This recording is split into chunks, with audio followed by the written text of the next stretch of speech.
Well, it's something I've been thinking about for years, really.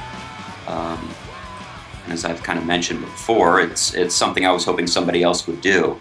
It's kind of an interesting period in not only San Diego's cultural history, but kind of musical culture in general. That point where uh, what was kind of a self-sustaining underground scene got exposed to the mainstream.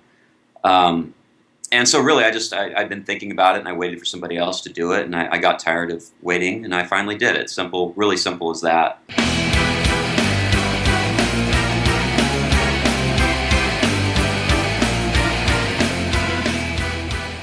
San Diego's an unusual place in a lot of ways, I think, and I don't know that I have an answer as to what makes it unique, but it's at the end of the continental United States. It's the last stop before you hit Mexico or the ocean.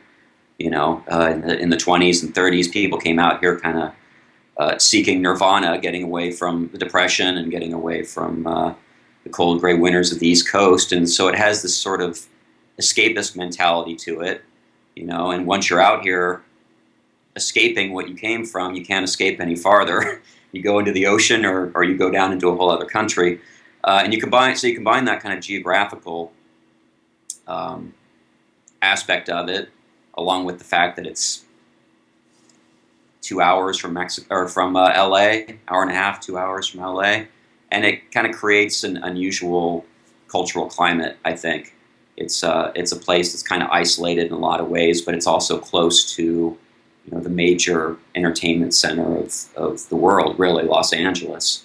And so it's a unique stew over here. It breeds a lot of interesting things. You add in the military, all these other factors, and particularly with these musicians, you find a lot of kind of left-leaning or even sort of anarchist people who are in the midst of this very conservative, escapist culture, escapist city, and it creates a tension, and tension is always good.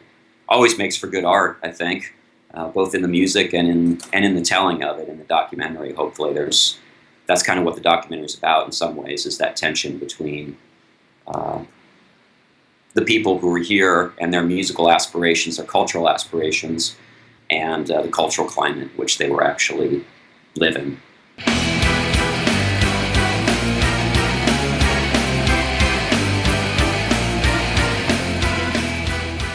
Well, I mean, it all comes out of hardcore, really. Hardcore was like I don't know, I mean, for lack of a better term, it was the extreme end of punk rock in a way. It took everything. I think Ian MacKaye coined the term, and he always said, we're not just punk rock, we're hardcore punk rock. But hardcore kind of had an ethos to it that anybody could be involved, regardless of talent, regardless of whatever. I mean, it was encouraged that everybody who was, interested in the music did something. Even if you weren't playing an instrument, you were making a zine or doing flyers or, promoting a show, whatever. And so that sort of developed into a network. Black Flag and those bands created a network of people throughout the country who were all tied together by hardcore music. And it became its own system, really, kind of an alternative to the mainstream system, where these people could exchange ideas and play concerts in each other's town and get their records out and all this kind of stuff in a very DIY manner. The problem with hardcore is that it kind of, by its nature, was very limiting. I mean, it was, it was kind of a 3-chord and out type of thing in a lot of ways. You played fast, you played loud, you played 3 chords. And so as people got older and they got better on their instruments, and they got more adventurous musically, they started doing other things, and that's where this nebulous term post-hardcore comes from. And all these bands in San Diego were basically post-hardcore bands. Most of these people started out in hardcore bands, like Drive Like Jehu is kind of a definitive post-hardcore band, but they all started out in different hardcore bands. John was in Conservative Itch, which is like the very definition of a hardcore band. It's super simple, a lot of energy and maybe not a lot of finesse to it. But so San Diego, in that sense, wasn't any different than anywhere else, than Washington, D.C. or Chicago or any of these places that had hardcore scenes that developed into something new. So San Diego was really just these bands were all doing something, and that in one way or another was being done at the same time elsewhere. They fit into a continuum. So it all comes out of hardcore. It's artsy hardcore.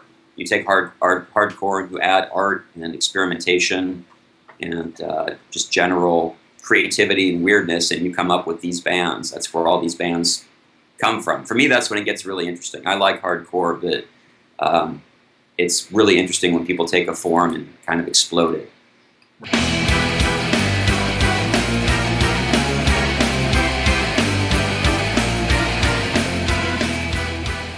Well, you can take the guys in Truman's Water, Kirk and Kevin Branstetter, when I talked to them, and pretty much their goal was free beer and travel, and they achieved that. They really wanted to go out and just play for people and have fun and make their music and make art.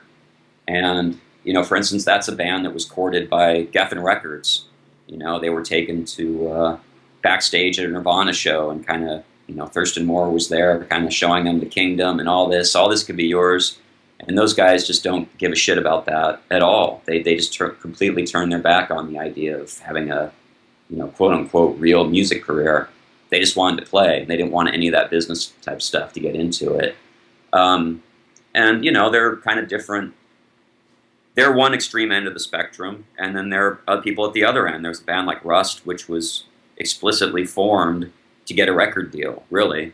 Or at least that's the way one of their members talks about it. It was a chance for them to make some money and hopefully subsidize maybe other weirder music that they wanted to make.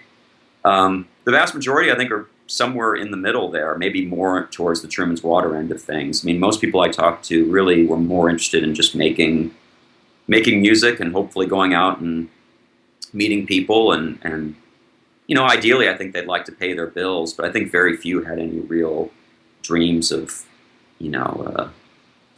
Pearl Jam style superstardom. Most of them didn't make any moves to that effect. They could have done things a lot differently from a career angle, I would think.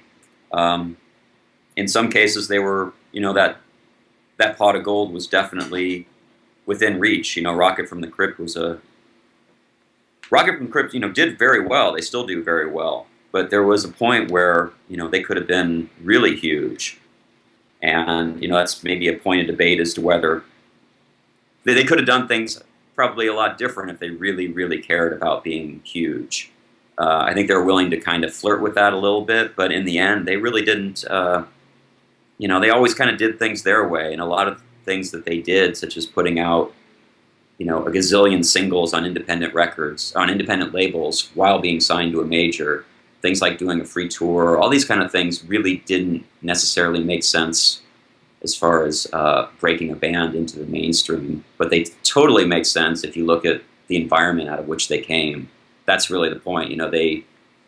However different like a band like Rocket from the Crypt was, they were more commercial sounding than a lot of the other bands. However different they were from those bands, they still shared the same ethos when it comes down to it. Right. Almost, most of these bands had that it's a DIY, anti-authoritarian, anti-business ethos. Like, Jason Suarez, he's a friend, and you know how Jason feels about copyright and things like that. That's not unusual. It's not a big concern amongst these guys, It really is about art as being a free expression and, not to be cheesy, but it is something for the people in a lot of ways.